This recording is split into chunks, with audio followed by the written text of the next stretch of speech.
Okay, good evening, everyone, and welcome to our regular council meeting of Monday, February the 13th. We're very glad to see you all in chambers. As we begin, I do wish to acknowledge that we are meeting formally on the territory of the Sauk Nation here today with gratitude. For those of you that are new to council chambers, just a few housekeeping details. If you're looking for a washroom, you'll find them through this hallway here down the hall. And also please turn off your mobile devices. It can just be distracting, and also note that we are now fully webcasting, but the camera is focused on council and whoever may approach the microphone. So on that note, council, I'll turn your attention to item number 3. And that will be that the agenda for February 13th regular meeting of council be adopted as amended, including the addition of supplemental information for item 9.2.2700 Sun River Way zoning inquiry, and second addition of new business, item number 11.2, notice of motion brought forward by myself. So I'll look for a mover. Moved by Councillor St. Pierre, seconded by Councillor Pearson. Questions, corrections? Seeing none, all in favor? None opposed. That's unanimous. Thank you. Next up is item 4, and we have a block of meeting minutes here. So that'll be that the following minutes of council be adopted as circulated: January 16th, special council meeting, January 23rd, regular council, January 30th, special council, and February 6th, special council meeting. Moved by Councillor Bateman, seconded by Councillor Beddoes. Any corrections or questions? Councillor Bateman. Yeah, so I did to you, Mayor Tate. I did send through some corrections to corporate services, and I wonder whether they need to be addressed tonight or whether that was sufficient. Okay, if we could have staff answer that, please. Thank you, Your Worship. I believe that the changes were in they don't change the intent of the minutes. We'll just correct a little bit of grammar. Great, Well, thank you. Grammar and factual points. Would you like to read Well, through? I'll read a few of them. Maybe So, not the grammar because those are Yeah, noted, no, I but the would- other ones, please. No, there wasn't a grammatical matter. It was on page 2 of 4 of January 16th. Under council discussion of the Sauk Homelessness Coalition delegation that day. First point, I'm the current co-chair of the Sauk Homelessness Coalition, and Mayor Tate is the founding co-chair. That's an important point. Melanie Cunningham of the Sauk Shelter Society is the other co-chair of that organization. On the second bullet point is the statement, the organization must be funded in a manner that supports timely service offerings. I'm confused about the meaning of that, and I have made a suggestion that that line should read that the Sauk Homelessness Coalition advocates on behalf of the Sauk Shelter Society and works to ensure that the Sauk Shelter Society is funded in a manner that supports timely service offerings. So that brings some Specificity. That's the word to that. And you can spell it. 7th bullet point is fine. 8th bullet point, yes, the Sauk Homelessness Coalition is a satellite of the Alliance to End Homelessness in the Capital Region. And so the reference to the Canadian Alliance is incorrect. The new name is just working its way through the organization. So that's where that might be where there is a Canadian Alliance. It is different. Yeah. Okay, thank you. That is all. Okay, staff, you have all of that? Okay. Anything else from members of council? Okay, I'll call the question then. All in favor, please. And that's unanimous. Thank you for that. Okay, that'll bring us to item 5.1. We have our delegations section. We have 2 delegations tonight. The first one is the Village Initiative, a presentation by Cindy Andrew. And all of our delegations have 5 minutes allocated for you to present, and then we close and move on. So please come forward, and our staff will put the timer on so that you'll have a sense of where we're at with the time. And we'll open it up to you. Thank you for being with us today. Thank you very much for the invitation. And I should start with thank you for being part of the Village. District of Sauk has joined other neighboring municipalities and about 30 some other organizations who share a commitment to promoting the health and well-being of children, youth, and families across our area. So delighted to be here and to share in 5 minutes minus 10, a little bit about the Village Initiative. Oh, see, Carolyn, I did it already. I'm supposed to, this is weird. Look that way, but point this way. It's not working for me. Can you advance them, Carolyn? Do you mind?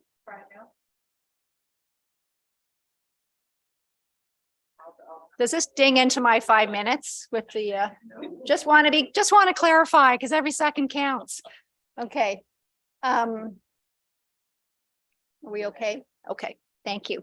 I don't need the first page, and it basically is just wanting to extend thanks. I do want to give acknowledge two other really important organizations who are part of the Village who are here with us tonight. Souk Family Resource Society, headed by Nikki Logans, their executive director, and BGC, formerly Boys and Girls Club of Southern Vancouver Island, Dallas Dixon, their executive director. Thanks for joining me. So if I misspeak or whatever, they'll keep me in line. As you can see up on the slides, this network is really a compilation or a composite of a variety of organizations from non-government, government agencies, local municipalities, faith groups, funders, all who basically are committed, as I said, to doing a better job across our region, Souk West Shore, and how we work to support the health and well-being. And in essence, we'd like to be seen as a mechanism to really fast track towards addressing some of the strategic priorities that our region, including Souk, of course, is wrestling with. Next slide, or do I hit the magic? Okay. Why we started, really this notion, and I think I'll probably credit Nikki for some of the earlier comments when we first came together, and it was an invitation by the school district to say, we can't do all that needs to get done. In fact, no one system can. And Nikki very wisely said, and this isn't just about children come with families. So what are we doing to support them? And oh, by the way, school districts, you're not the only ones growing as fast. We too in our community are. We need to de-silo. We need to work together better in a more effective, coordinated kind of way, recognizing that the demands are outstripping supplies. And they have for a while now. So in essence, that's really why we came. You can see the slides, they're with your agenda package. So I invite you to read in a bit more detail and encourage you to pause for a moment in your quiet time to consider the quote that's there on the slide that really does speak to the fact that now is the time that we need to be doing things differently. And we're not even about getting ahead of stuff. We're literally trying to catch up. So responding to the needs, this is a glance, and especially given the shortage of time, but suffice to say, while many of our kids and families are doing just fine, there are enough that should make us all feel a degree of apprehension and worry. And whether we see that in terms of some of the problematic behaviors we might see in our community, or through substance misuse or mental health challenges or youth vandalism, et cetera, those are. Sorry, can I just pause? Oh. Sorry to interrupt. I'm just Sorry. wondering, staff, if you can just shift that monitor. We had our group photos done, so Oh, maybe if we okay. just shifted it outwards, then the audience could see it better. Oh, that might be helpful, actually. Yeah, sorry, and I won't, That's we'll okay. add that time back. Okay, thank you. Another 10 seconds, great. Yay. This just gives you a very quick snapshot of some of what concerns us. And for those who joined Island Health when their board was recently in Souk to present, you might have heard Dr. Murray Fife was speaking about some of the areas of concern and opportunities for investment. And he did do a little bit of a shout out to this notion of the Village Initiative, which is frankly all of us, to recognize that COVID has been particularly hard on young people, and we're only beginning to see its impacts. So yet more reasons why we need to get ahead of this. First, we need to catch up.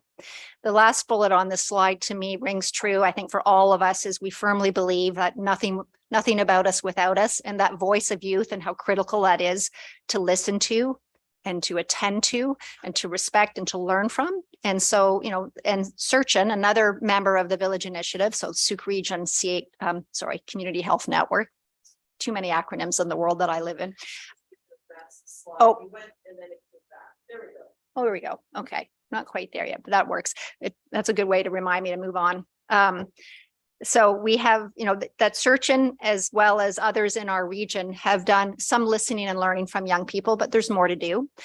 Maybe if I could just plug right now, a lovely campaign that for youth who are interested in change making, that the United Way is very eager to fund any young people in this community who are interested in change making kinds of opportunities. So if they have a great idea, there's a wonderful grant, $500 to help make their community, whether that's their classroom, their school, their whole community, a better place. Encourage you to look it up on United Way.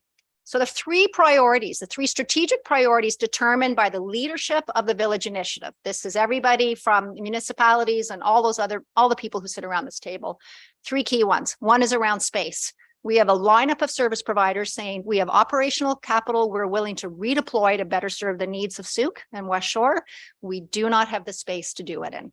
So from a municipal perspective of where you can make a difference, zoning and getting curious and digging in about opportunities of how do we create space.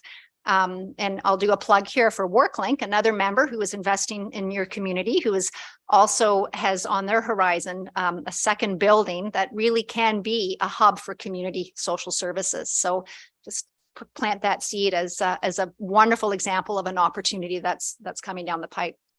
Enhanced community planning, connection, and service coordination. So we are overtime Oh, now. already? Okay. Well, those are our three priorities. So I'll just Councillor be quiet. McMath, Make a motion to extend. for how many minutes? 3. 3 minutes? Okay, seconded by Councillor Bateman. So there's a motion to extend the time by 3 minutes, moved and seconded. All those in favor? None opposed? That's unanimous. Thank you. Sorry to Thank- keep interrupting you. That's okay. Thank you for indulging me and for 3 minutes. Enhanced community planning and connection and coordination. A good example of that is this notion of a shared understanding of what our local data tells us. And we have multiple leaders from multiple systems saying we're drowning in data, but we're not using it well. Let's get a better understanding of what the data tells us. Good example is last year we had a middle years survey of all grade 6 kids. That data is fresh. That's the voice, that's the behavior, those are the challenges from our grade 6 students. Is only one tiny example of the data sets out there that we should all be using and thinking about as part of informing our decisions in whatever organization we're in. I'm going to move on to number 3, which is around increased, and number 2, the data was just one example. There are many others, and I would welcome questions. You'll have my email, and I hope this is the continuing of a long, beautiful relationship, and you can reach out anytime.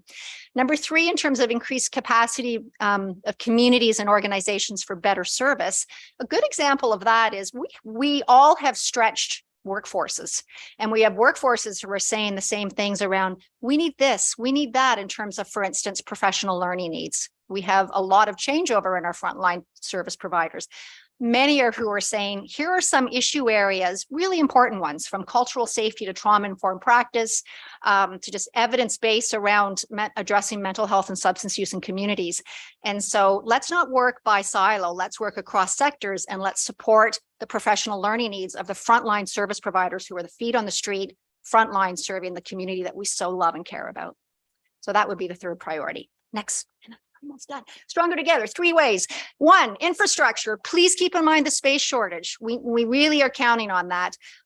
If you choose to have relevant committees and you think that there is a role for someone from the Village Initiative to contribute, whether ad hoc or standing, we would welcome that. And 3rd is I want to not only give acknowledgement, but encourage you to have staff like Dawn, like Matthew, like Gail, and others to be engaged in the work of the village, because it will not happen if we continue. Nobody can continue to do all of what's required by working the way we used to work. And this is really about lift our heads, look to our neighboring municipalities, look to the sectors that we work with to go, how do we do things better to support our kids and families? Thank you so much for your time and for the extra time. I appreciate it. Well, thank you very much for being with us on behalf of all of council, for your time and the PowerPoints. And we look forward, perhaps our staff can share it out because I don't have it yet. So I think it's always nice to have the PowerPoint later to reflect on. So we'll look forward to receiving that. Thank you very much. Okay, moving on to delegation number 2, I believe is our fire chief, Chief Ryder, with your quarterly update. Yes, you. good evening, your worship and council. Thank you for that. So I'll provide you with just a brief update as to what's been taking place this year to this point. Actually, Sorry, Chief, as per the other delegation, the timer's going to start. So It's in the delegation section, so I'm following procedures. Sorry, chief, you got 5 minutes. Okay, I can do it. Okay, so as I was saying, we've had a busy start to this year. Our call volumes have spiked for the month of January. As most of you were probably aware, we've hired a new deputy chief and he will start work March 6th. We're in the process. Today we wrapped up interviews to hire 2 new career firefighters. Been doing lots of work with the planning department regularly as we continue to see development growth in Souk. Also doing some work collaborating with the Juan de Fuca Island departments to plan a fire expo to be able to educate grade 4 students in regards to community safety and fire safety. Paid on call recruit training has commenced and is keeping us busy on the weekends. I'm currently working with the CRD in regards to the Silver Spray agreement, and I hope to start putting the sort of final touches on that. Also reviewing the fire master plan to set priorities and start implementation of that plan in the very near future. Total responses for January of this year, 101. One was a fire of note. It was a garage fire in the Whiff and Spit area. To date, we've done about 121 calls. The training for Souk Fire Rescue, we just finished an apparatus driver training and pump operator program to hopefully provide some of our paid on call staff with the skills to do relief firefighting in the event that our career staff are busy or tied up. We had paid on call recruits go to the Otter Point Training Center for a live fire training exhibition. Our Fire Smart coordinator is currently working with Blackwell and Associates to update our community wildfire resilience plan, which is approximately, I think, 10 or 11 years old, so it needs an update. The coordinator will be attending the fire expo that I just spoke about to represent Souk Fire Rescue and will be educating students on Fire Smart and campfire safety. Emergency management, our ESS coordinator and our ESS team have met and discussed the work plan for 2023. We also welcome 2 new members to the team. Work is continuing on with our island partners, albeit difficult to attend all meetings due to other priorities and no deputy chief at this time. Roles will be looked at to determine the best fit for the emergency program coordinator position, which I'm currently the interim EPC. Our CAO, Mr. Schaefer, has been actively involved with the REMP committee in regards to regional emergency management. Still working with CRD in regards to dispatch. I've been working with Saanich Fire in preparation for our new model in April, our 24/7 model. And we are also waiting for the CRD to implement our new records management system software and hope to be doing some training for that in the near future. In regards to work in the community, myself and staff did a fire extinguisher training session with the Souk Library on 2 different occasions. And staff are also working with different organizations in regards to fire drills, and the library being the latest one. Thanks so much. Well, thank you very much, chief. And I stand corrected. Police and fire are exempted from the 5-minute. We just have you at the front of the agenda, so you don't need to miss any calls waiting until the end of the agenda. But thank you for being within that 5 minutes anyway. Thank you. Okay. Goodness. Yes, Councillor Bateman. Yeah, so we're in a situation here with no questions are allowed of delegations. Well, I think given that that's our fire chief, if you do have a question, I Yeah. will take one. Well, I guess my only question would be, can we get that in writing? Can you share your notes? And perhaps in future, these could be part of the public record as an ongoing. I certainly can forward that. Yeah. Yeah, that's not a problem. Thank you A lot of good information, so it's just Yeah, hard really. to capture all of it. very much so. And the 24/7 model, did I hear April was your launch for that? Yes. Officially in April, we'll have the bodies, but it probably won't start till maybe later, maybe May, by the time we get the training in place and get everybody familiar with what we're trying to do. So.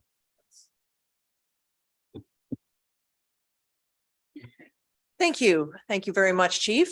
Next up is item 6, report of the chief administrative officer. Thank you, your worship. Just further to what Chief Ryder said, this afternoon, I was in a meeting with the Regional Emergency Management Partnerships Steering Committee. We received presentations from the ministry.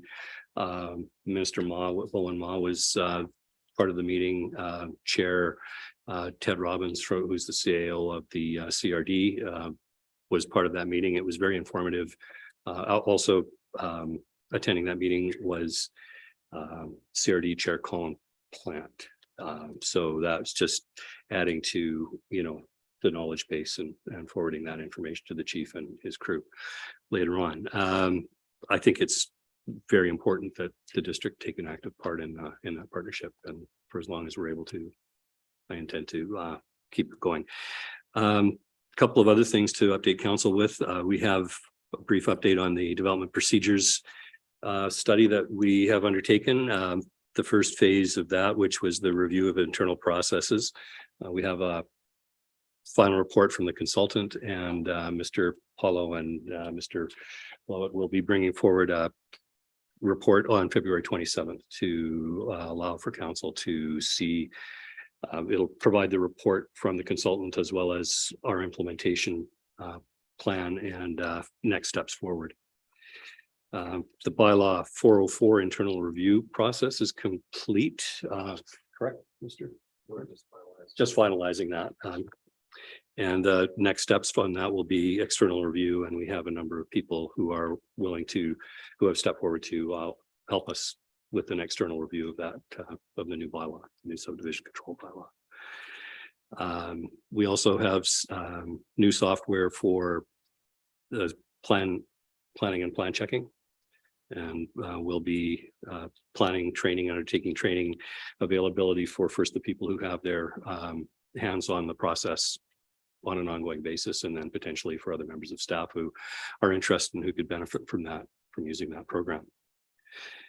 And in terms of the official community plan, your worship, we're looking for space on a regular or special committee of the whole meeting in as early in March as we can schedule it to provide council with a status report and options for next steps in moving that process forward. And I'm happy to answer any questions.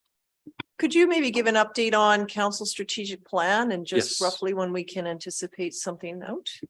Yes, earlier today we had a meeting of senior staff, and we will have some information coming to council tomorrow. I wasn't able to get it together for you today, but we'll get it to you tomorrow for some review, and like to meet with council sooner rather than later to talk about how we can move that forward as well. We'll try to schedule that, considering that LGLA is this week. It'll probably be next week sometime, to try to have a sit down with council and senior staff and push through that. But you'll have a document that you can review and let me know, lets us know if it meets your needs, and how we can move that process forward as well, because we'd like to get it done. Thank you, Mr. Schaefer. So council, stay tuned for dates. It looks like there's two pending special council, one committee of the whole coming our way. So look to see what we can work there. And just given there's a lot of moving pieces in everyone's schedule, we're shooting for quorum here. I recognize everyone has some things coming up. So Ms. Machado. Thank you, worship. The committee of the whole that is scheduled for next week is already full, so we Yeah. would need a separate day scheduled. We don't like to meet for 7 hours. Probably not. Okay. Okay, anything else? Okay, any questions from members of council? Okay, thank you, everyone. Okay, item 7 is our public question and comment period. So this here is an opportunity for members of the public to address council on items on tonight's agenda. So we do have a timed limit of 2 minutes per speaker. And I usually call for first-time speakers first, and then go to second-time speakers after we've sort of gone through all the first-time speakers.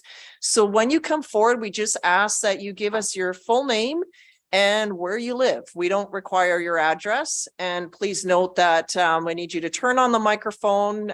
Ms. Machado will do the timer, and it's all on the webcast, just so you know. You can watch yourself later if you like.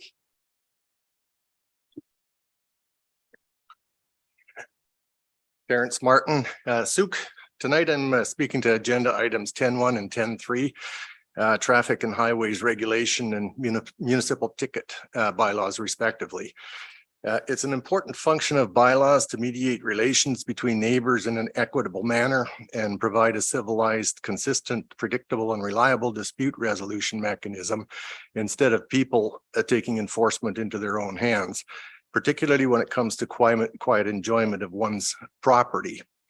It should go without saying that a property owner has a valid bylaw complaint if a neighbor takes it upon themselves to install a gate on a public road and cut off all access to our property.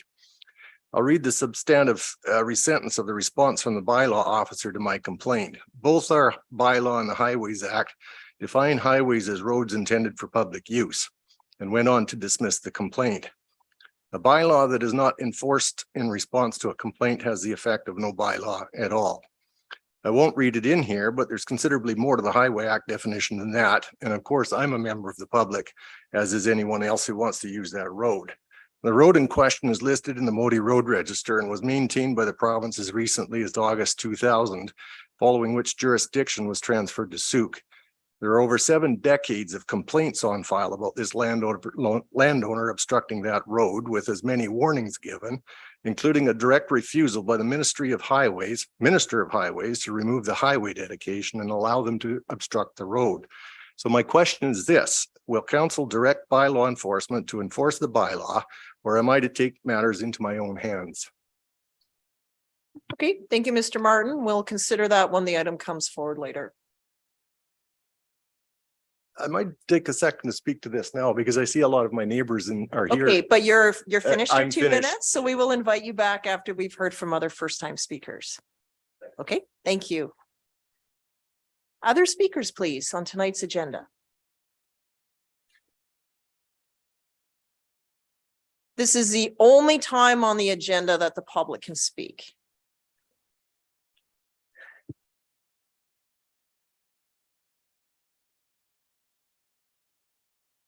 Good evening, Council. My name is Andrea Brigadier and I'm in Sun River. I'm here with regards to the matter of housing with regards to the housing issue in Sun River and the application for rezoning in additional homes to go into Upper Sun River.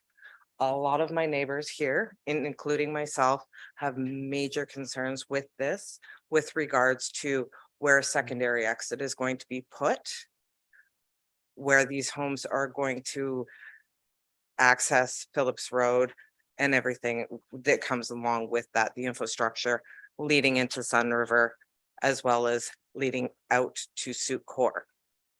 Where the secondary exit is going to be placed is of great concern to us. I myself live on the street that is up for consideration. I'm very unimpressed that it is being considered, considering it is currently a dead-end street. There is an owl habitat. It's zoned for F1. It's watershed. And there's currently another area that it can be placed within, I'd say 500 meters, that was slotted for that. A lot of my neighbors are very concerned as well, and you're probably going to hear from them in about 30 seconds. This is my first time at council. I don't know what I'm saying as far as being professional in the way it's coming out. However, I have a lot of neighbors who couldn't attend tonight who feel the same way I do. We're concerned about the traffic already on Phillips, already on Sun River Way. We want to see a secondary exit. If there's going to be additional homes going in there, 28 homes to 140 is a huge difference. There's families, 2 cars, that's potentially 300 cars on our streets that are going to be clogging up Phillips Road if we don't have that exit. Thank you, Ms. Brigadier. Okay. We appreciate you being here tonight. Thank you. Do I have other speakers tonight?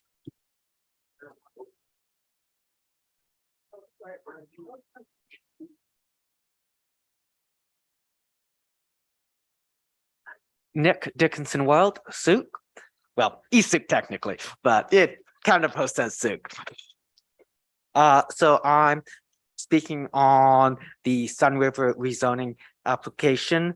I'm concerned that's not following the transportation master plan, which denotes a connection between Pasco Road and Sun River Road as ideal future connection to maintain emergency access, not just for emergency use, but for regular use. Thank you. Thank you very much. Other speakers tonight?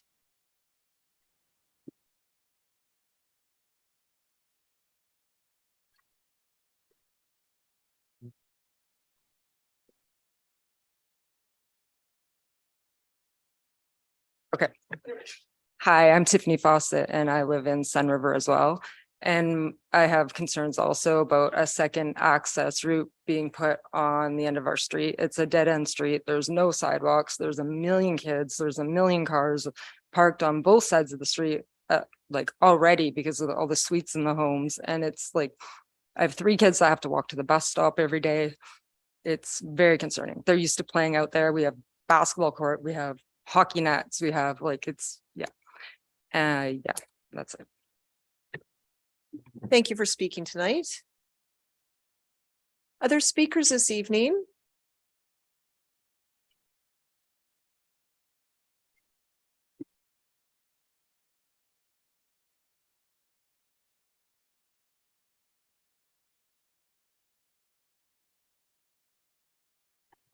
My name's John Erzinger. I'm a resident of Sun River. I'm one of many who are quite concerned about the proposed development at the top of Sun River Way. Currently, there are 4 crosswalks that cross Sun River, and with the additional traffic, which was stated in your report to be 100 plus vehicles in the AM rush, 134 in the PM, that poses a lot of serious concerns. We have a daycare center. We have a small top park, not to mention the access to Sun River Way is quite narrow, and the right turn is kind of sketchy at times. And my concern is, where is all the commercial traffic going to go? Is it going to go right down Sun River and then have to make that very sharp right turn onto Phillips? And then we're not even talking about the ingress and egress on Phillips Road as well, because the bridge is, I don't know how many years old it is, but I don't think it's had any substantial upgrade. Certainly not since I've been here. And I think there's many more residents of Sun River who have similar concerns. Thank you. Thank you for joining us tonight. Other speakers?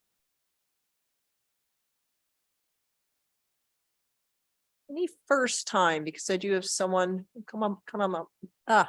Come on up, Mr. Martin, for your second time, if you like.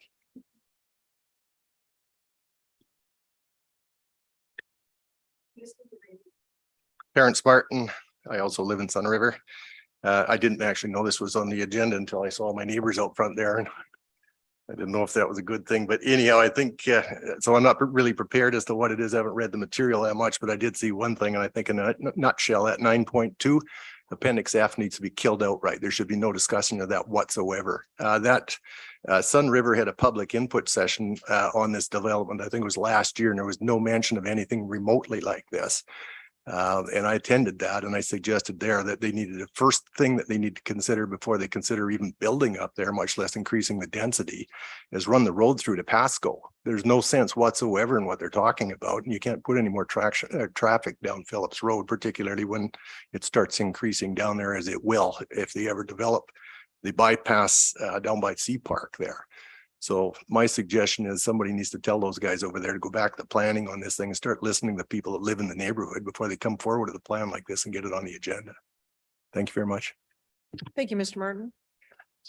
We have quiet, please. I know that it's sometimes nice to support someone, but we also want to keep it fair for those that may have a different view. Thank you. Other speakers tonight? Anyone for a second time? This will be my final call for any members of the public for tonight's. This is your only chance, final chance. We're all good. Okay, thank you very much, everyone, for your comments. So move on to item 8, which is our consent agenda, and that is that item 8.1 be adopted by general consent. Moved by Councillor St. Pierre and seconded by Councillor McMath. I'll call the question. All in favor? That's unanimous. Thank you. Reports, item 9. 9.1 is the initial attack apparatus purchase. Over to our chief, please. Good evening and thanks once again. And I don't think I can do this one in 5 minutes. So is it okay? Okay, so before you tonight, recommendation speaks that council approve Rosenbauer America, Rocky Mountain Phoenix Emergency Vehicles as a successful proponent under the request for proposal for the purchase of a new initial fire attack apparatus in the amount of $777,046 plus taxes. Just to summarize some things, Sooke Fire Rescue requires a new initial attack apparatus to replace an aging brush fire vehicle, as well as adding a vehicle to the fleet that will align with recommendations from our Fire Master Plan of 2022. Rosenbauer America has been selected as a successful proponent through analysis of a proposal evaluation that scores proposals based on bid price, build time, and mandatory desirable criteria that will allow us to operate according to our response model. This topic was before you December 13th, 2021, and it was included in the 5-year financial plan. It was again before you on September 26, 2022. Council resolved to authorize staff to issue a tender for the purchase of a new fire apparatus for up to $900,000. And it would be to be borrowed under section 175 of the community charter from the Municipal Finance Authority.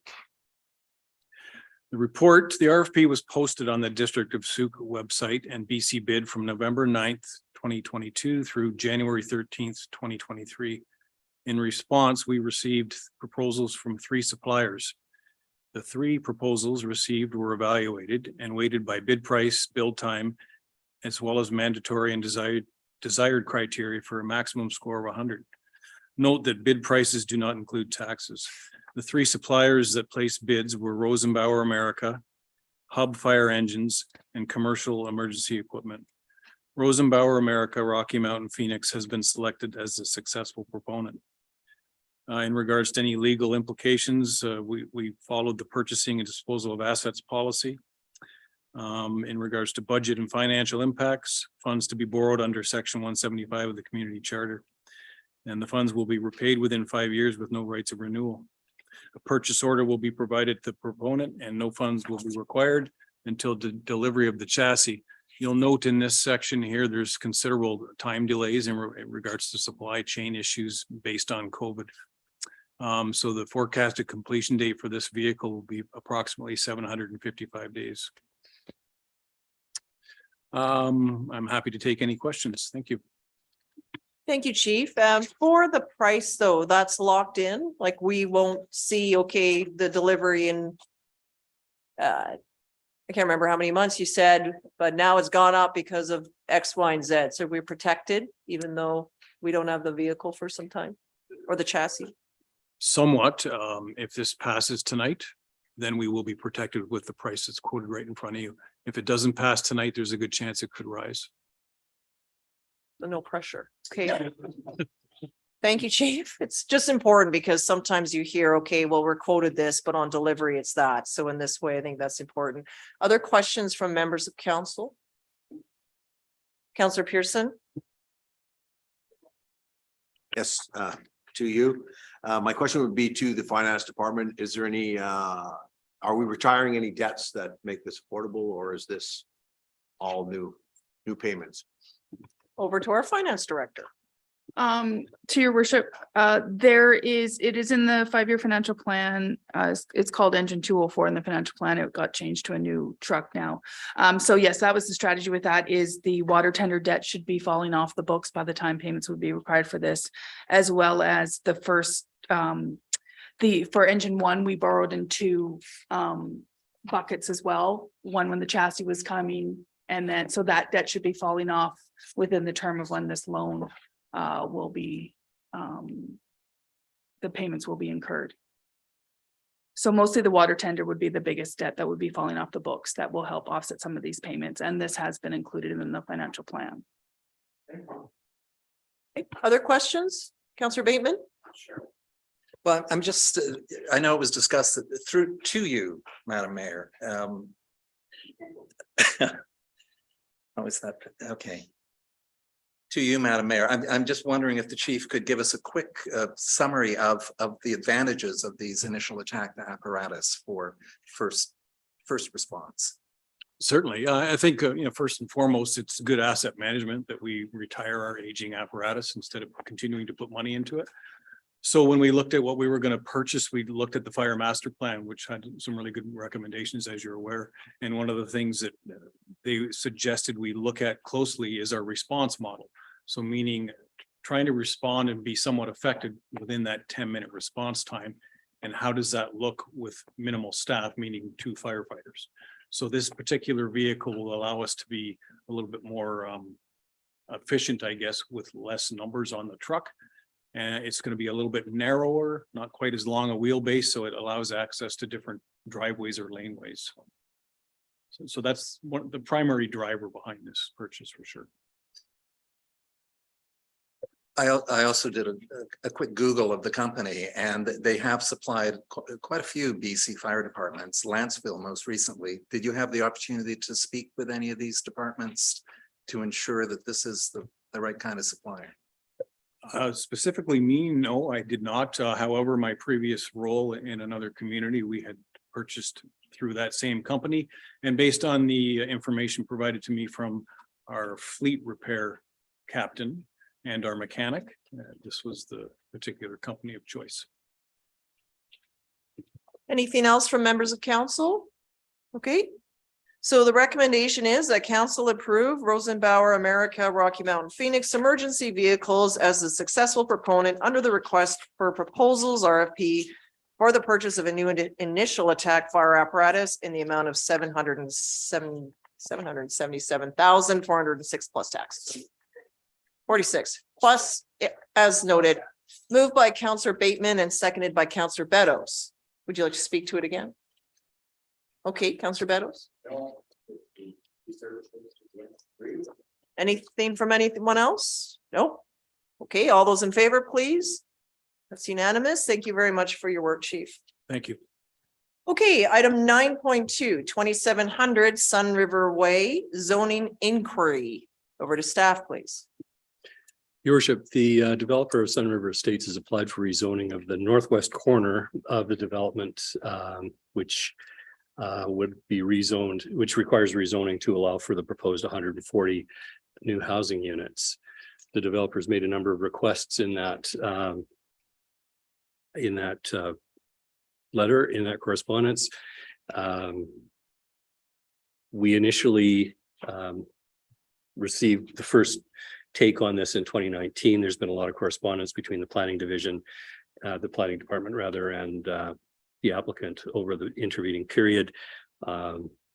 Last year, the fire chief and Mr. Paulo, the director of planning, walked the site that was being proposed for a portion of this redevelopment to make sure that it was logistically doable.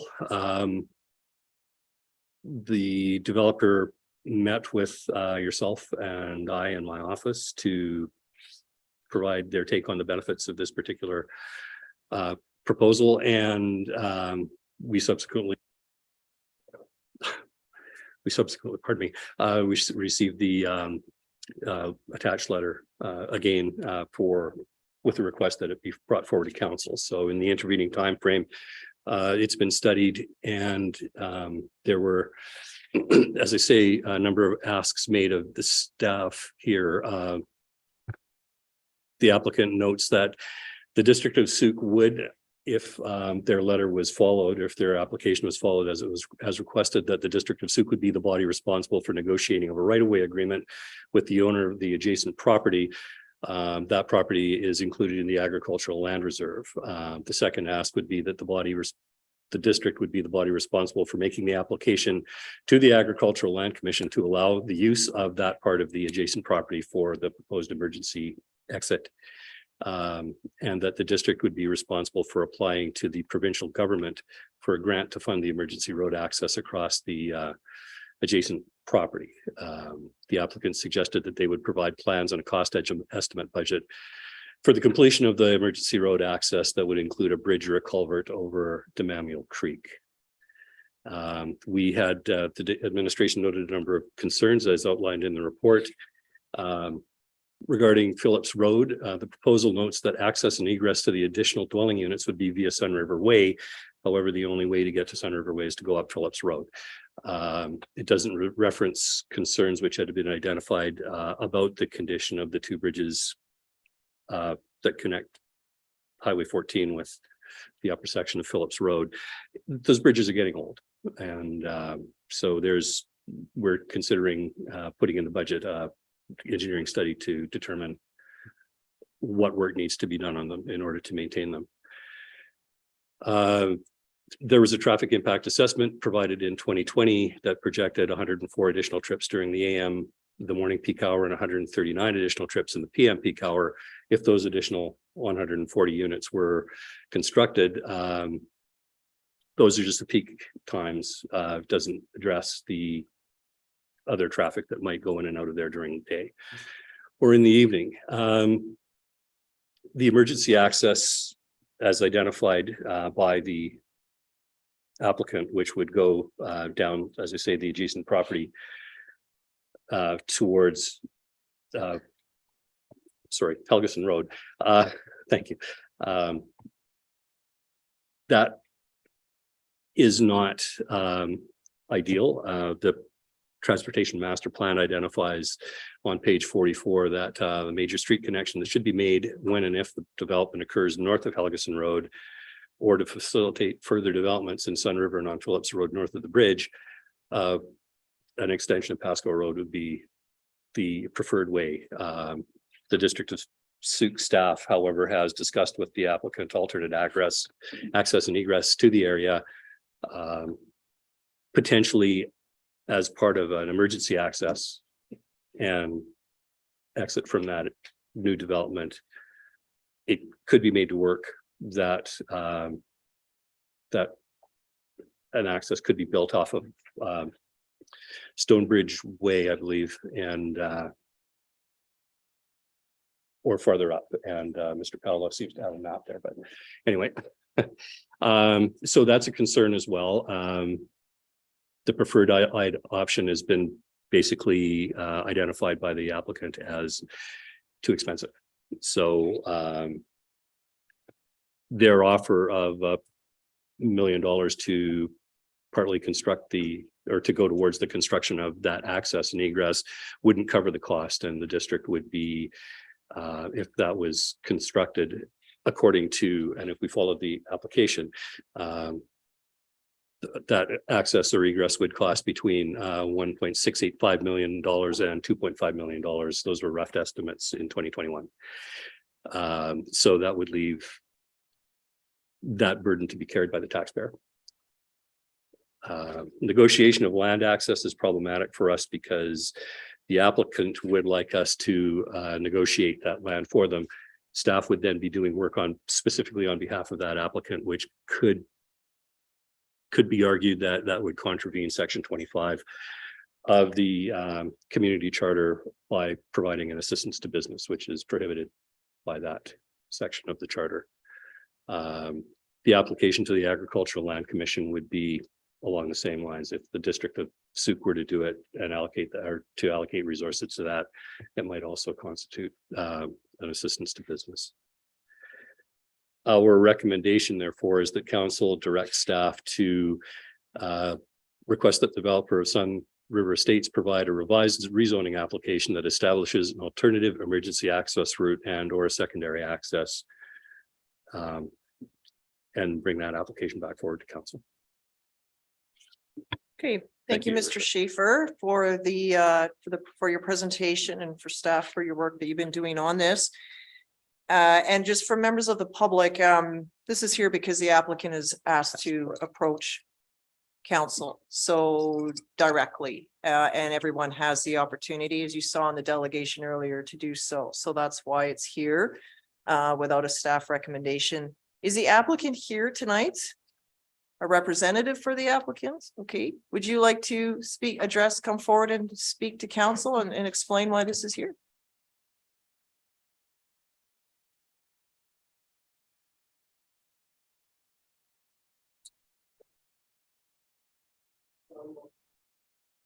Okay, thank you. So open up to questions from members of council. Who'd like to go? Counselor Bateman. Yep. I did have a number of questions for the applicant. However, I will address to you, to staff. Where shall I begin? How about traffic impacts? So this traffic impact study states, as we've heard twice tonight, 104 trips during AM and 139 trips in the PM.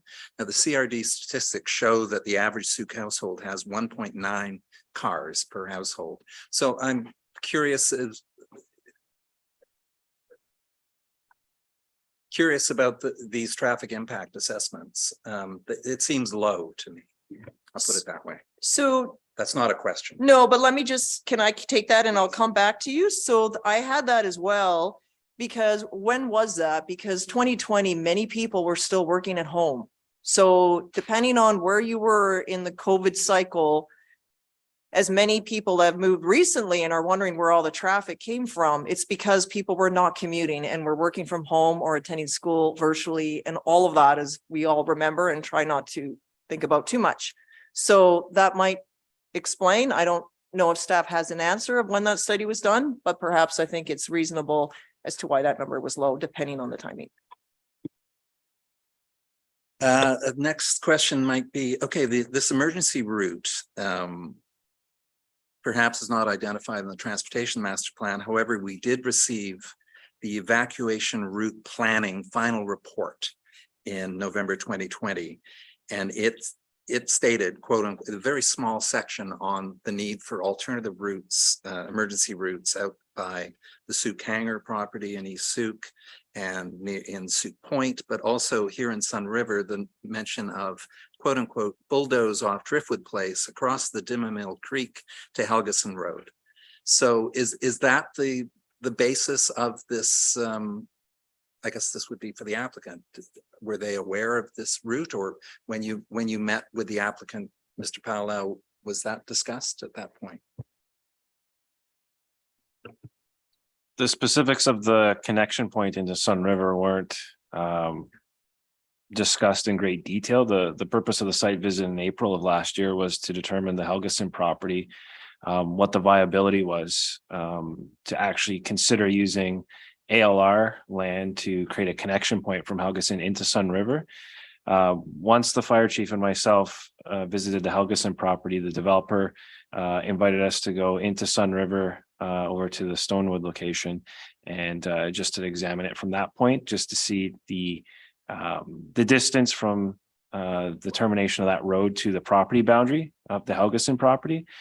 In terms of formalizing that as the desired connection point, that was never determined. That was just the closest point to the Helgeson property. There's other locations that could be considered, but that hasn't been further analyzed at this point. And ultimately, what's contained in this letter in the agenda is been the approach of the applicant to date. So there really hasn't been further discussion undertaken with staff to look at those additional connection points.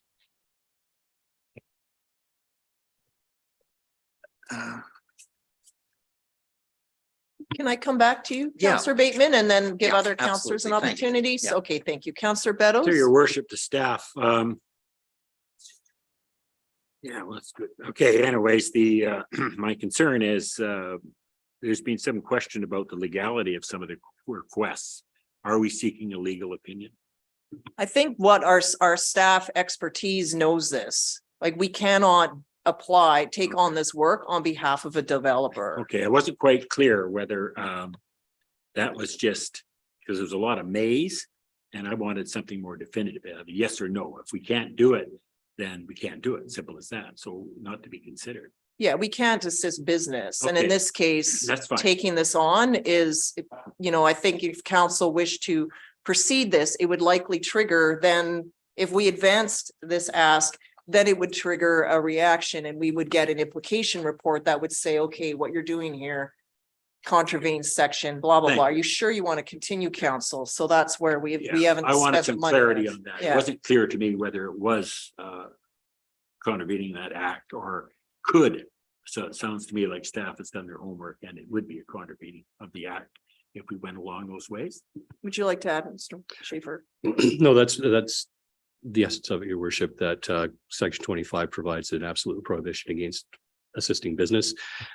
The only exception to that would be if there was a partner, if the district entered into a partnership that would be mutually beneficial. And partnerships are long negotiations that have to provide, I would think, tangible benefits to both the district and the applicant. So just simply going out and doing the work on behalf of any applicant would be problematic. Anything further, Councillor Bettles? No, that'll do for now. Councillor St. Pierre? I was curious about DCCs on this. Sorry. I'll just explain a bit further. Sun River Development is, built out quite a lot in that area, and I'm sure that the district collected a lot in the way of DCCs for various purposes from Sun River Development. There's no doubt that the people in Sun River are one of the major reasons that we actually need a new egress. I'm curious as to why we wouldn't have monies in DCCs to contribute towards this sort of thing. Was it not collected? Is that not part of what DCCs do? Maybe I just misunderstand. So through your worship, or to your worship.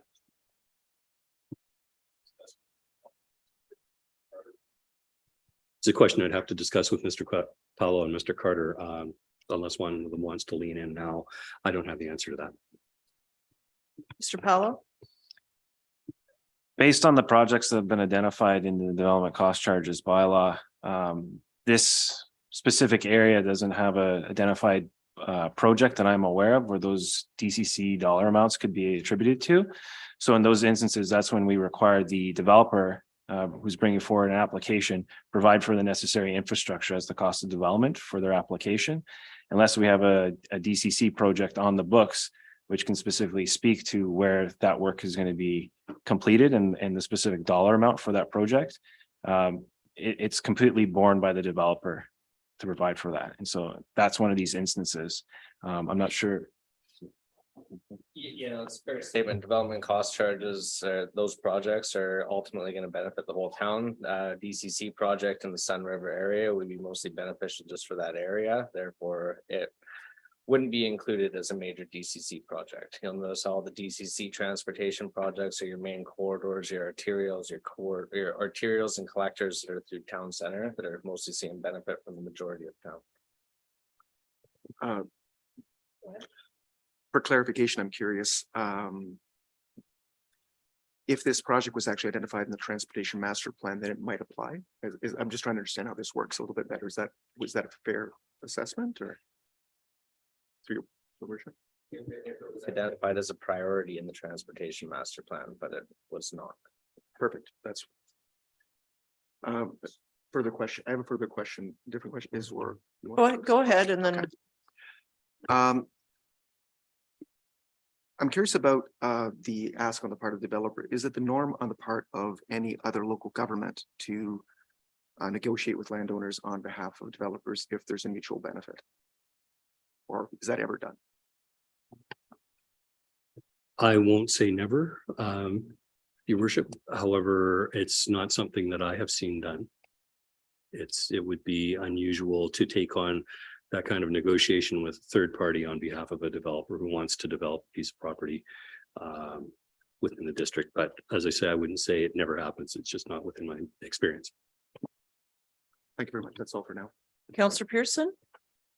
Yes, thank you. And to you, my questions come along out on the heels of Councillor St. Pierre's. The transportation master plan, we've got 715 houses on a one-way in, one-way out road currently. It seems to me there's a bit of a miss there. If our transportation master plan hasn't looked at a second egress in and out of there. So I'm just kind of thinking to myself is that that should be somewhere identified that already we should be working towards a second in and out of Sun River. Although we've got two bridges across one river, we still only have one road on either side of that, and it has choked off a few times with trees and things like that coming down. So from a safety point of view, I would feel a lot better if it was identified, back to you, sorry, as somewhere on the transportation master plan. But I'm not sure that's going to get us to this development. And the second question I have is that it's this looks like a recommendation from staff that council direct staff to request the developer of Sun River to provide a revised zoning application that established an alternative emergency access route. Alternative emergency access route. I'd rather see that look at a permanent in and out, because that's what we're really talking about here. So it's a point. I'm not sure how I'm gonna. Well, we can take that when we actually get to making a motion. Just right now, I'd like to just focus on any questions. And Yep. so No. we can consider that as the item comes forward. I made a comment. I didn't actually ask a question. That's fine. you. Counselor Lajeunesse? Yep, sorry. Yeah, I guess the question I have is if, what are the chances of getting a right of way out of land reserve? Like if the property owner would not be able to do that, but if the district were to work with the developer to define a route and then go to the land commission and say, we need this right of way for a road system, what are the chances of that happening? So that scenario was discussed with the applicant. I followed through with the Agricultural Land Commission to understand what would the application process look like, what would be the requirements. And it was conveyed to me that there was two different streams that could be undertaken. One initiated by the District of Sooke, or in this instance, because it would be serving a transportation utility purpose, that they could apply under that stream as the private developer to undertake that process. So I had indicated this to the applicant that they could proceed now with this type of application and see how far they could get with the Agricultural Land Commission. Based on the letter that has been submitted from the applicant, they've chosen the alternative option, which is to have the district pursue some form of application to get that connection made. So it's a possibility, but certainly that would be additional resources required of the district to undertake this application. And knowing that the applicant can also undertake it themselves, that was what staff's first comment to the applicant was, is to pursue this route as far as they could with the Agricultural Land Commission.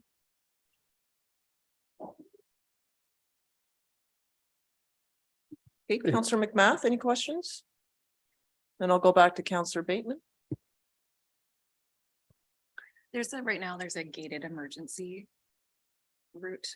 No, There's nothing. it's one way in and one way out. So from like a fire perspective, with a few years back, we had that atmospheric flooding. And so the water is like up to that bridge there. So there's Pasco, there's Helgeson. What is the fire department's preference for secondary entrance and exit? I don't have that answer. I think that's why everyone is looking at the stub that was on Driftwood Drive, or what's known as Driftwood Place, because when you drive by it, it looks like a road to somewhere. It's done that way. Mr. Schaefer? I think the preference of the district at this time, if we were to pursue a second route in and out, it would be Pasco Road. It wouldn't be an emergency route. But the developer has, in an effort to work with the developer and try to have something happen. We've said, if you can make this happen, that'll be acceptable. If you can make this alternate route happen, that would be accessible or acceptable. But for the district to do the applications would be problematic, I think, and in fact, the more I think about it at this point, it would, Ms. Machado also points out that potentially, if that was done before the rezoning was undertaken, council would then be presented with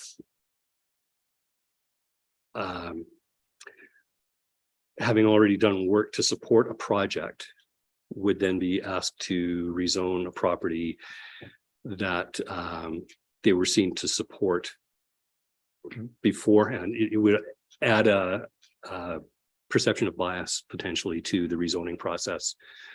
Because it would be, I think, unwise for the district to rezone that chunk of land without having that access secured first. So if we were to undertake that work to secure the access, that would could add a perception of bias to the rezoning, which would happen afterwards. And then just to follow up, so if the applicant wishes to pursue themselves, it's going to come here first. Well, they would apply and follow that process. Our staff would be notified at the same time. Whenever anyone applies to the ALC, that we get notified in that place, and then it would just run the course with the ALC. But it has to come here first. So for us to be like, that seems murky to me. So if we don't want that, it could be seen that that's why we decline it. Can I Or get we- clarity on that process? Because I'm not sure I understand it the same way.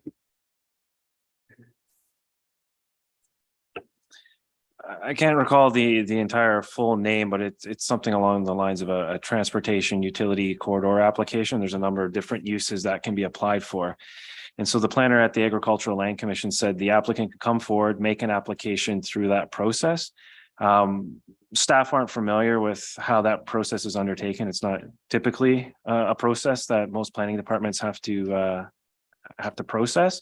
So it would be new for us to understand as well. Is this something that can be entirely dealt with between the applicant and the ALC processes, or if this is something that comes through our department and then we have to go through a review and ultimately come forward to council for any form of approvals. So that, because that conversation hasn't progressed that far with the applicant, we haven't undertaken further full process reviews with the ALC to understand the full extent, other than there are two streams, one where the district undertakes as the applicant, or one where the applicant undertakes it as the applicant. Okay. Councillor Bateman, other questions? Yeah, I do have other questions. However, in the absence of the applicant, and they're a bit too finely detailed, and not appropriate for staff, or staff wouldn't necessarily know. But I did have one question related to housing needs. So the applicant refers to the housing needs report. And I guess my question in overall terms of us meeting our housing need projections, because the draft OCP makes it very clear that we need 1,813 additional residential units by 2030. And while we're no Langford, I think we are in fact we're on track to deliver these housing numbers. So are we in fact on track, behind or ahead of projections? That's my question. Okay. Mr. Paulo?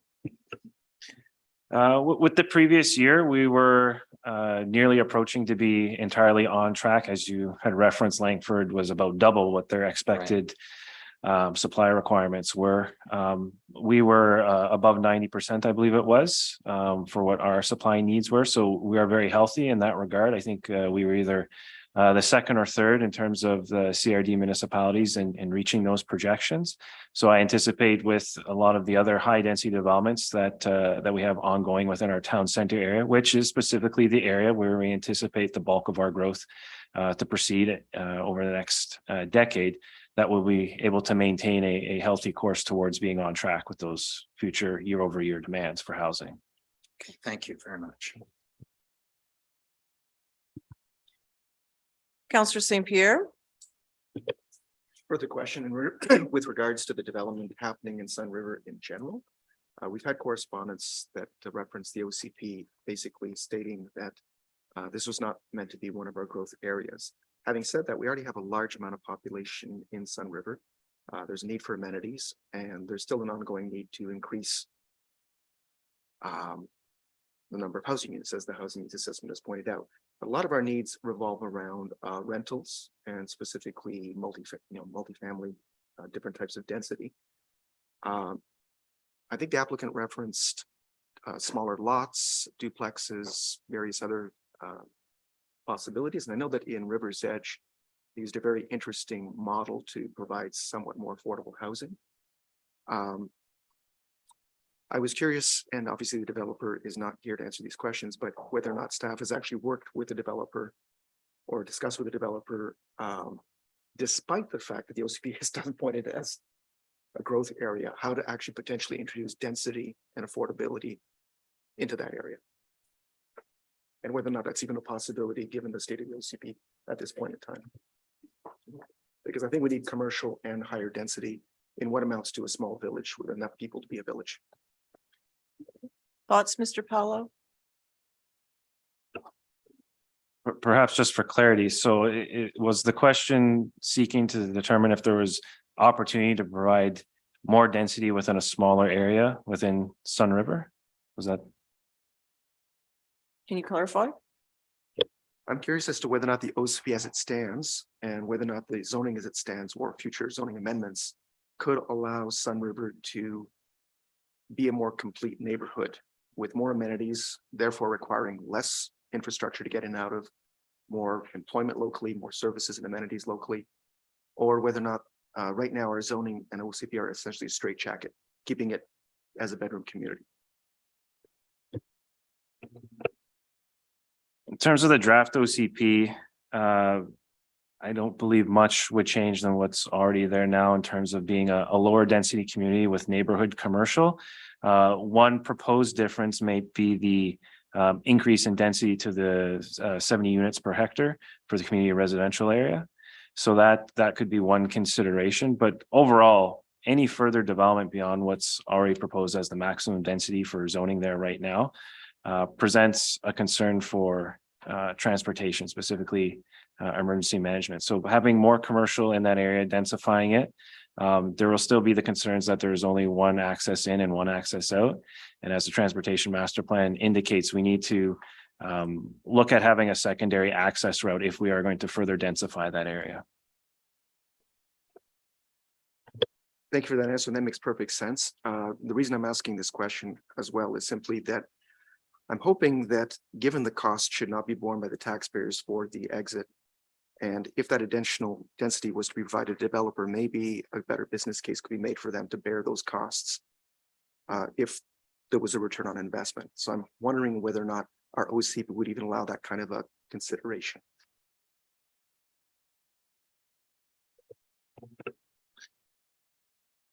That might be a possibility with the OCP in conjunction with the technical studies that would have to support that increased density. Thank you. You're referring to the top area, though. That is a wildfire buffer area. I full disclosure, I live in the neighborhood, and within the first year of moving in, there was a fire up in that hill there. And when we did the wildfire training ops exercise back pre-COVID, it was an area that we knew of. So adding significant density, then we would have to consider what fire services, which is why I think there has been a lot set aside as potential fire service outlet to support that area. But as you know, it all costs money. So we know now what the new attack truck, just going through that process costs and the impact there. So I think there are, as Mr. Paulo said, a lot of technical work there. I don't have much in the way of questions because the applicant is not available to speak to them, but part of it is just one technical piece in your report that you put in here in the mapping. You have the school site and the district site. Those are incorrect. You have them wrong on the map. The school site is closer to Phillips Road. The Souk lot is inwards, which is why the sport box is located where it is. Otherwise, we would have located it on our property and not on the SD 62 property. So that's just a correction that needs to be made. In the report, it lists out that this would be first-time homeowners, families, and seniors. And I appreciate that the subdivision certainly has attracted and provided housing for those demographics over the years. The challenge, though, is all of those demographics need amenities. We heard that a bit earlier. I recognize that there's a childcare center that is there. The families are grateful for it, but there's no before and after school care. There's none available in Souk. So anyone with a child is driving wherever they can, which would attribute to the various trips. My own child goes all the way to the end of Grant Road because there's nothing closer. Amenities, there has been a playground put in for toddlers. That's what it was called. It does nothing to service children 7 and older, thereabouts. Families are also looking for swim lessons, all sorts of amenity features of Sea Park, of which are oversubscribed and not available often, and access to transit. Transit as it runs is Highway 14. There is community bus service, but the transit plan for Souk is now complete and will not be revisited for at least 10 years down the road. So it's done, it's approved by the commission, is what we have. Which means, and transit is still trying to recover from COVID. So the service is not running as it should. We did see in our transit plan a request to have more community bus services run through Sun River and so forth to East Souk and the like. It's just getting the service back and operational. So right now, the community bus that comes through Sun River runs twice a day, and that is all, and not on weekends, not on stats, and does not service. So people generally, if they can't make the timing work, will be walking to Highway 14 to catch a bus there. It's at least 25 minutes, maybe one way, depending if you have children or what you're carrying, probably half an hour walking back. It's uphill the whole way. School buses are in high demand and non-existent to all families. And so everyone, the point I'm trying to make is everyone will need to require another vehicle to drive to get to where they need to be, whether that's getting to the park and ride safely and so forth. An earlier speaker talked about the egress out of Sun River Way. It is tight to turn out. So often the cars looking to turn right onto Phillips are waiting until the incoming turns so that you don't swing out and everyone just waits. It's tight there for whatever reason. On Sun River Way, we heard years ago about the concerns of speeding, which is why council reduced the speed limit at that time to 40 kilometers because of the speeding, in hopes to slow it down, mainly for the lower phase and the crosswalks. And because folks had difficult turning out of Popular as well as Demonmule Creek lower down. I'll also add that a mailbox, another resident indicated in the past that the mailboxes located there have no turn in. So they're right on Sun River Way. So anyone checking mail stops there, which means everybody has to drive around all the time because there is no way to move off the road. In later years, as you go up Sun River Way and approach the hill as it intersects with Driftwood, you may notice on one side or both sides now there's no parking there. And that's because of the speeding. Residents, I think, were parking on the street to try to slow traffic down. The dangerous part is when the sun sets, it's nearly impossible to see. So the no parking went in to eliminate, because I think there were some fender benders and it's impossible to see depending on the time of day, the year, whatever is what's coming down the hill. Sun River Way has sidewalks only on one side of the road. So depending on where you are, you're forced to cross. And as we've heard from earlier speakers, not everyone slows down or can see them. The street lights don't line up in the lower phase with the crosswalk. Some of them are pitch black at night, so you cannot see. You have to just look and see and make sure that nobody's in the crosswalk because the visibility is poor. So in part of this, I fully support our staff recommendation. The other piece is capacity. We have heard, and as the public knows, we are doing our best to get on top of development approvals. Our CAO gave some insight on that earlier. Our staff just don't have the ability to work for one developer. They have to work in the interests of all of Souk, which means our day-to-day operations would slow down while this became a priority. And also it just contravenes our ability to, we cannot assist business in this. The last time the district entered into a private-public partnership was for the Prestige and the boat launch, because the boat launch was meant to be a community amenity. So there's just more work that is needed here in terms of the concern of the residents on Stonewood Place. It is a cul-de-sac with no sidewalks and is busy. The area in question behind, it looks like a cul-de-sac. There's a retaining pool, pond there. And then of a bit of a slope into a heavily forest area of significant trees and habitat as noted.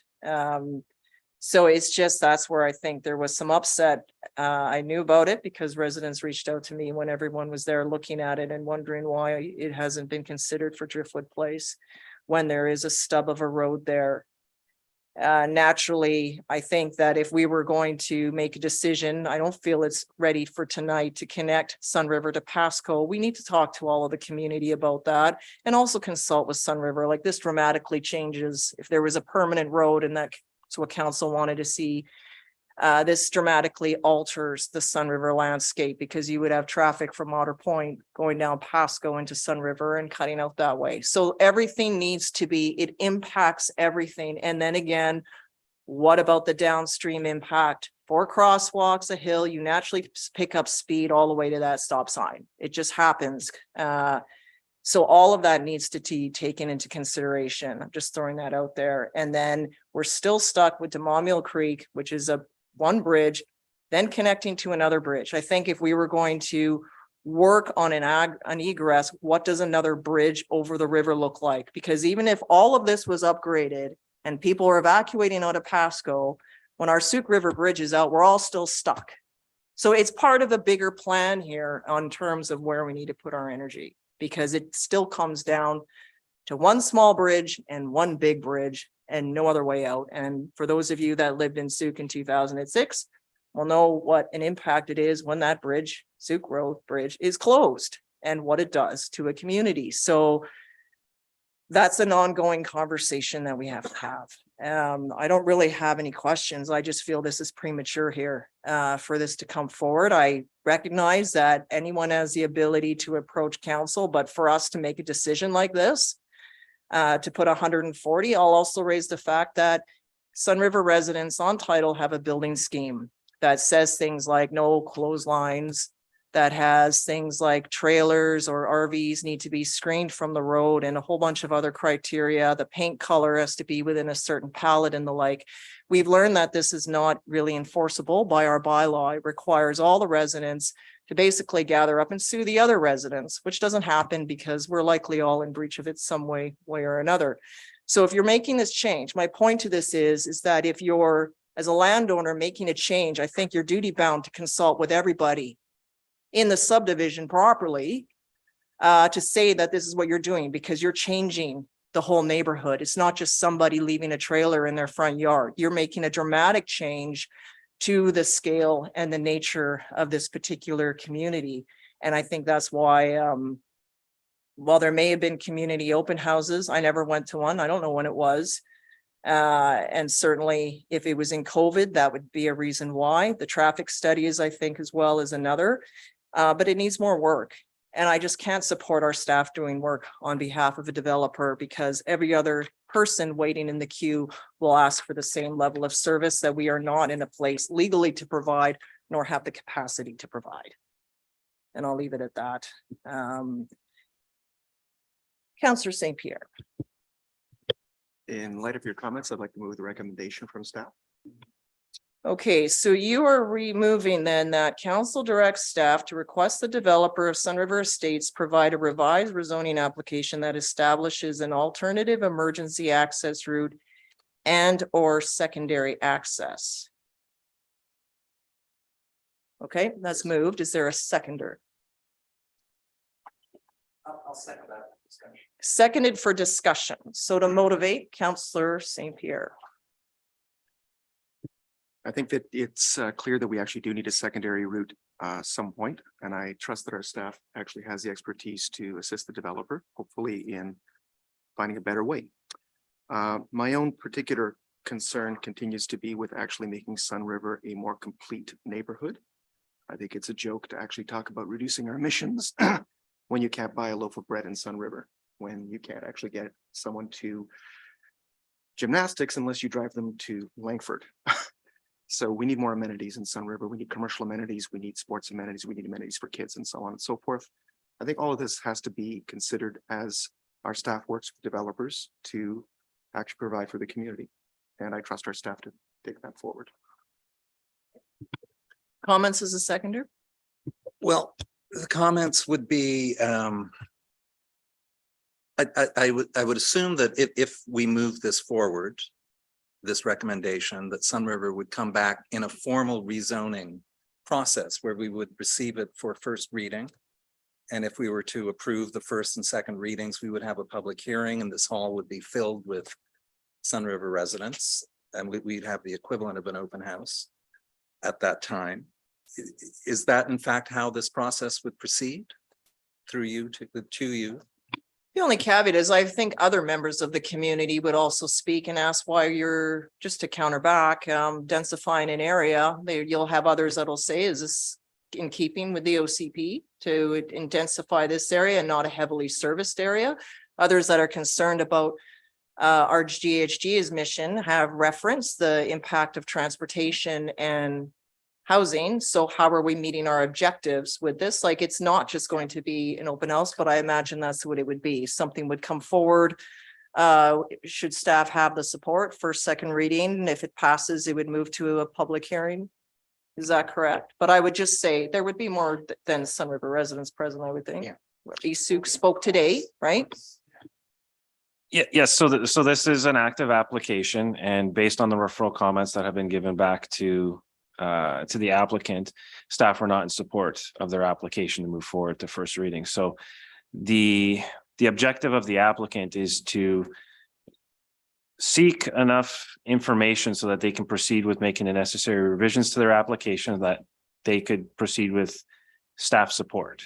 We've not been able to get to that point. So based on the outcome of tonight's meeting, the applicant will need to consider how they want to proceed with their application, and it may come before council with or without staff support in future at first reading. So the applicant would have then the right to bring this forward regardless of what we say tonight, if they choose to revisit this rezoning application and take into account. So I'd just like to thank the applicant for actually giving us this opportunity to have a conversation before the process gets too far down the road. As you know, we had the West Urban situation here not so recently, quite recently, I mean, and that was where we were asking, being able to share for the first time. So thank you for that. And I'm motivating. Yeah, my final comment is, you know, we talk about gated emergency route and evacuation routes, and we can also talk about active transportation corridors. If they're gated, then we have something that becomes a great community asset. Also knowing that Helgeson farm belt is in fact one of our great treasures for the future generations seated in these empty chairs. That's it. That's fair. Other speakers? Councillor Pearson. Yes, I think that I'm comfortable enough to vote in favor of this recommendation by Councillor St. Pierre and seconded by Councillor Bateman because of the discussion around the secondary access. Hearing what the public said, if this was to go ahead, their concerns about everybody roaring in and out on one road. I look at the map and I looked at all the maps on there. You know, I'd like to see something connecting to Helgeson. I really don't think that Pasco Road would be a viable connection for people. I think that coming to our downtown and getting access down there would be better. But because I think that although it would provide emergency relief, I don't think people are going to take shortcuts going out Pasco Road to go back. It'll still put additional pressure. So I'll be supporting the motion, but I also will be supporting a second access in and out of Sun River because I think it's overdue. Councillor Beddoes and Lajeunesse, can you turn off your microphone now? Oh, sorry. Thank you.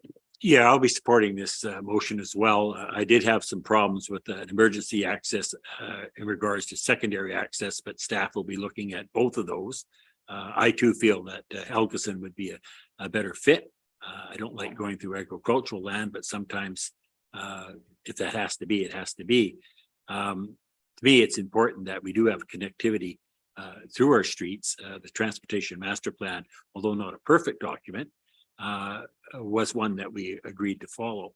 So I would be supporting this request that the developer come back with a better presentation. Councillor Lajeunesse? Yeah, I guess I'm old enough to remember when Sun River didn't exist. And the developer has done a fabulous job of creating another neighborhood within Souk. And I would like to see it continue. And I think housing is a huge issue, not just in Souk, but all over the continent. But we do need to have more access through there. And I would like to see the applicant work with staff to come up with a solution to that secondary access. Because the way Souk has developed over the years, we have all these roads that are one way in, one way out. And I would like to see better connectivity within our road network. And so I will support this motion as well. Councillor McMath, any comments? Okay, for myself, I appreciate the intent of what this motion is doing. Because I do agree that an emergency access route out is important. A second access is also important. But I'm not going to vote in favor of this. I think this is a given and something that we really shouldn't need to give direction to staff for. It should just be something that should come forward automatically with the application. I read through the minutes of when this was approved back in the day, and it was a concern then that if you put this here, it's going to block off connectivity. So it's nothing new, and the subdivision went ahead as it is. I'm proud to be there. Don't get me wrong. I love the community. I love the neighborhood. I like almost all of my neighbors. Well, life isn't perfect. They probably don't all like me too, right? So anyway, there's been different items done. We have worked together over the years, but it's been the district and the residents that have brought things forward. The school site, when it was allocated, was not an appropriate location. So brought forward by a petition of the residents back in the day, the school site moved into an area that perhaps might be more buildable with safe egress for buses off of Phillips Road. Then there was the piece around playing fields, of which we did get a land contribution, but thankfully we got a grant, because without that grant, we never would have been able to achieve that sport box. The amount of digging that we had to do in the soils to make the land suitable, it just wasn't enough. Yes, there's still some funding available for that particular parcel, but it just wasn't enough. Without the grant, never would have happened. In terms of amenities, like there needs to be more located just to service those that are living there now. There needs to be more safety improvements for the roadway as it exists now, not later. There's easy things. I know some residents have asked what happened to the Sun River sign. It got consumed by carpenter ants and it's gone. And there's no desire to replace that. And it did sort of give residents a sense of place. That would be something now the district through general funding would need to find to do. And that's basically what I was told. In terms of us going to the province to then advocate for X, Y, and Z is an exhausting piece. I've been doing it for healthcare for over a decade. It's a slow, long, drawn out process. So I just feel that this should have been already given. I know that our staff are on it, and maybe it's just to reinform that particular decision. But it's just this along with many other things. So I'm not supporting this, not because I don't disagree with it. It's just to service the needs of the community now. There shouldn't be an access based on adding more in the future. This should have happened 10 years ago, after that fire occurred in that hill, after the windstorm that knocked out most of Phillips Road downwards, after the flooding events that have closed off Phillips Road, not just from the atmospheric rivers, but in other years past. It's nothing new, and the residents there are mindful of that time and time again. And it shouldn't be based on rezoning. It should be something that should be done now. We've been amenable to making changes to make You know, as we heard, oh, this will do this and this will do that. We've dramatically already altered the scale of that neighborhood from what it was first designed to be. And I get things change over time. And I was in support of those things as they came along. But now I recognize the impact that that has had on the livability. And I still want to walk around this neighborhood proudly. So I'm not in favor of this. Okay, so I'm going to call the question. All those in favor, please. And opposed is Mayor Tate, so it's carried. And yes, and on that note, we're going to take a health break because I'm certain some of those seated in the audience would probably want to leave. Though you're more than welcome to stay with us until the end. We love having people in the galleries, so please don't mean that you have to leave because we like to have you. But otherwise, we'll be back in 10 minutes.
Okay, everyone, that's time. We'll get on with our meeting here. So we're on our bylaw section, item 10.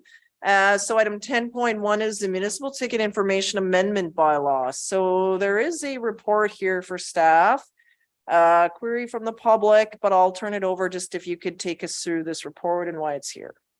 Thank you, Your Worship. The intent of the bylaw that's in front of you is really just a housekeeping issue. There's 4 bylaws that have been brought forward since we created the MTI bylaw that have been amended and have had sections either removed or added in that has changed the numbering of those sections. So those are all referred to in the MTI bylaw. So it's really just to bring those 2 bylaws in, or those 5 bylaws into alignment with each other. Okay, other questions from members of council?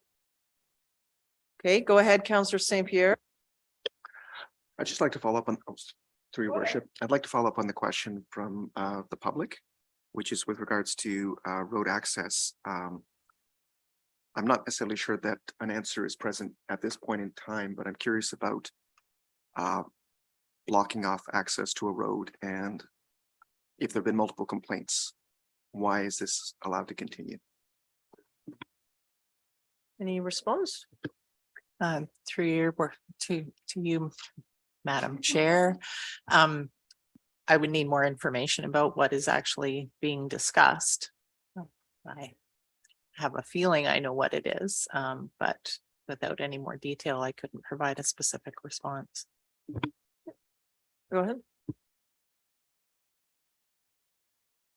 Okay. So the recommendation here is that council give first, second, and third reading to the bylaw cited as municipal ticket information amendment bylaw number 874 836-01 2023. Moved by Councillor Beto, seconded by Councillor St. Pierre. Call a question, all in favor? That's unanimous. Thank you. Another thought, Mr. Martinez, feel free to write to council@souk.ca if you like, and that might just satisfy what Councillor St. Pierre is asking for, perhaps. Just gonna shout that out there. Go ahead. If I receive the appropriate correspondence, we can take it up with staff and see what can be done. Email me. Us, all of us. It's council@souk.ca. Thank you. Yeah, well, info@souk.ca. Right. Right, yes. Info@souk.ca. Okay, all right, I'll call it. Did I call the question on this? Yes, I did. Okay, so 10.3, please, is give me a break. Oh, right, sorry. Right, 10.2, revenue anticipation borrowing bylaw. So as everyone has already been here a term or 2 now, I'm sure you all know what this is, about how we do this every year. So, and hope we, in case we need it and usually don't and haven't yet. Is that enough? You've probably all read the report in detail. So, all right. So that council give first, second, and third reading to the bylaw cited as revenue anticipation borrowing bylaw number 877 2023. Moved by Councillor Bateman, seconded by Councillor Lajeunesse. All those in favor? That's unanimous. Thank you. Moving on to 10.3, traffic and highways regulation amendment bylaw. Thank you, Your Worship. This one is also very much a housekeeping item. Our current traffic bylaw has the highway use permit attached as an appendix. And we're suggesting that that be removed, which is a very typical process, so that staff has the ability to amend that permit template without the need to actually amend the bylaw. So just to make it more usable as over time.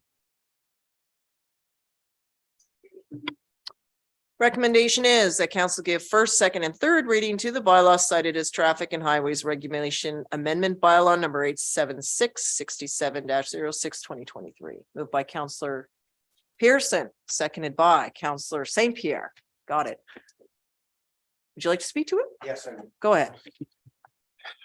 To you, we talked a little bit about it in our strategic planning or somewhere along the way in the last little while. It would be helpful for me to see the before and after of these bylaws, and this one not particularly, so that I could check the wording out, just so I can get an understanding of what it was. We talked as a group, because then, because again, it's housekeeping, right? And then all of a sudden, so and the other point of question I have is, is there any, when we add these bylaws, in the past, we used to have to make a motion to rescind the former bylaw. Are we still doing that? No, these are just your Just worship. amendment to These the- are amendments. Yeah. If it was to replace, then we would repeal the old one. Gotcha. Okay. Okay, anything else? Okay, call a question, all in favor?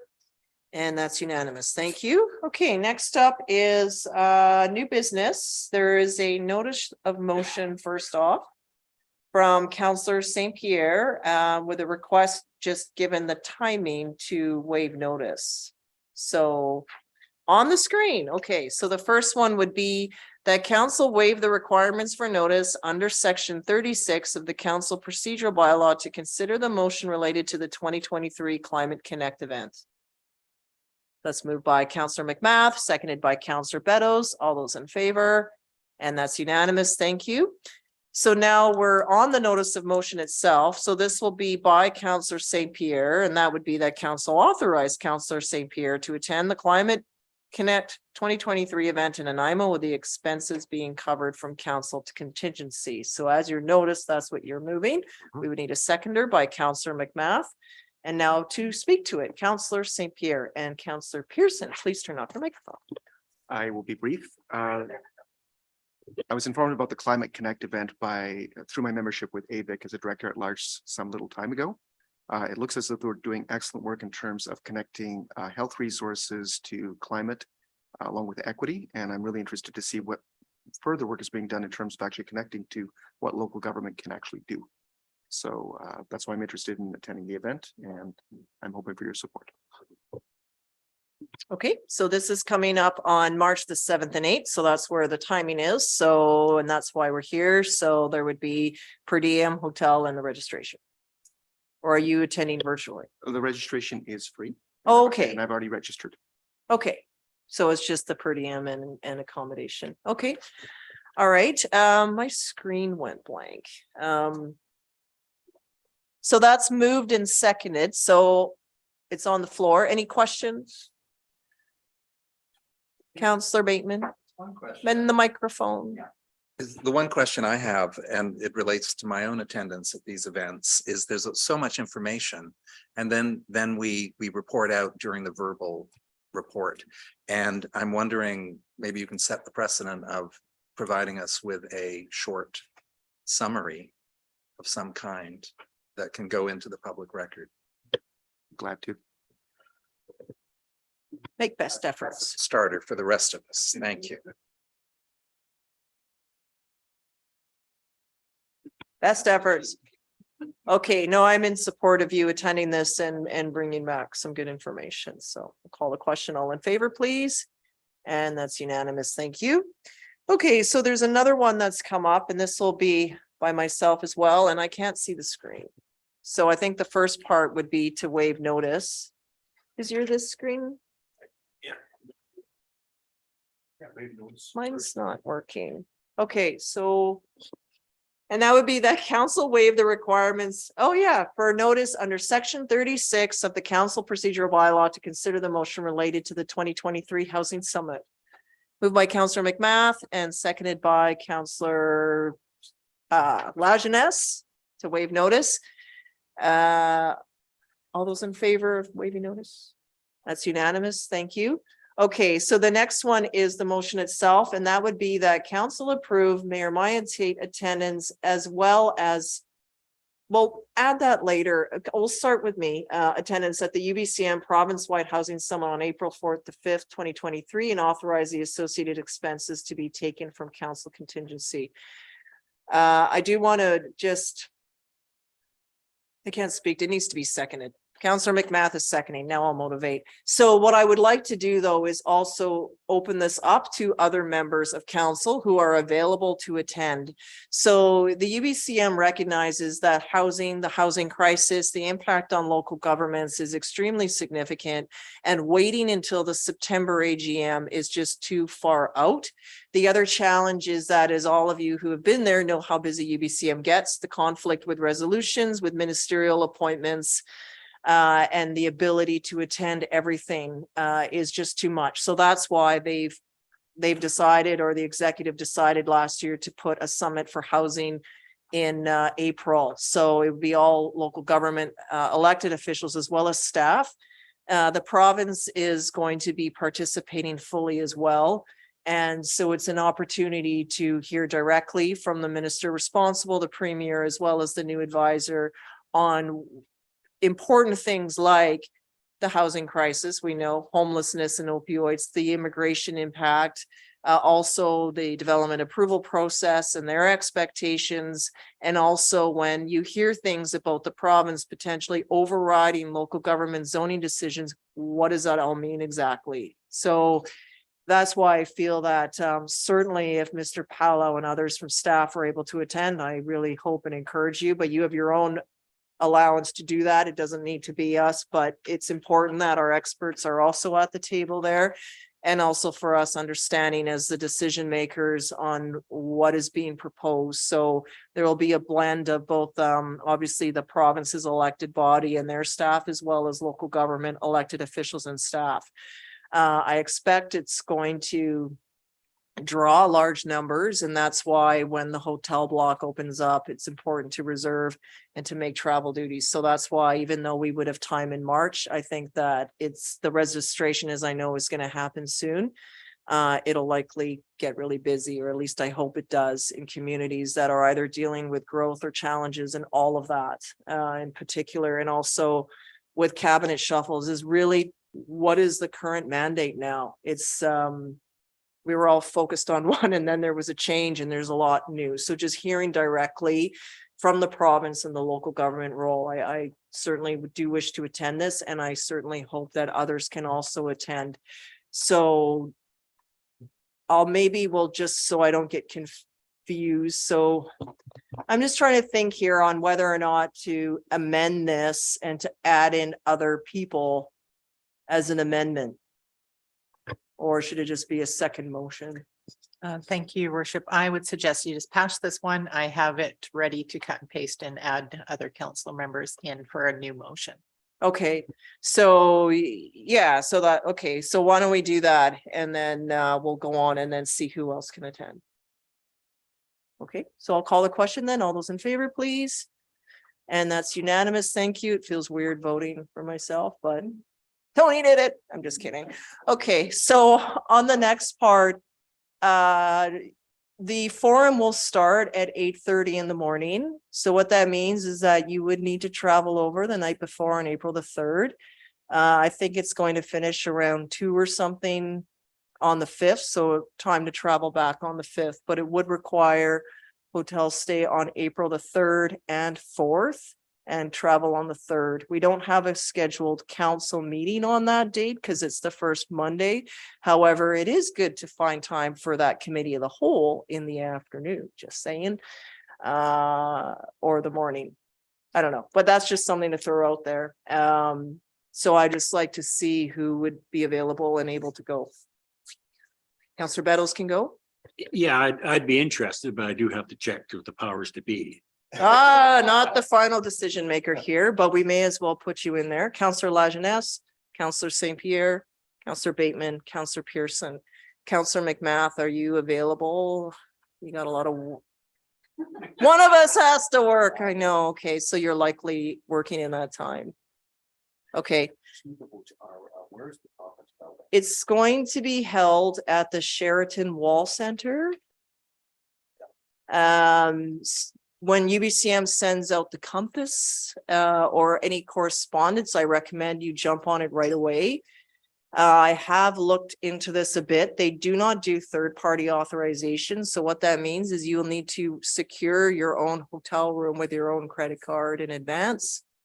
So, and then submit for reimbursement because they won't accept third party. We cannot rely on our staff to book it.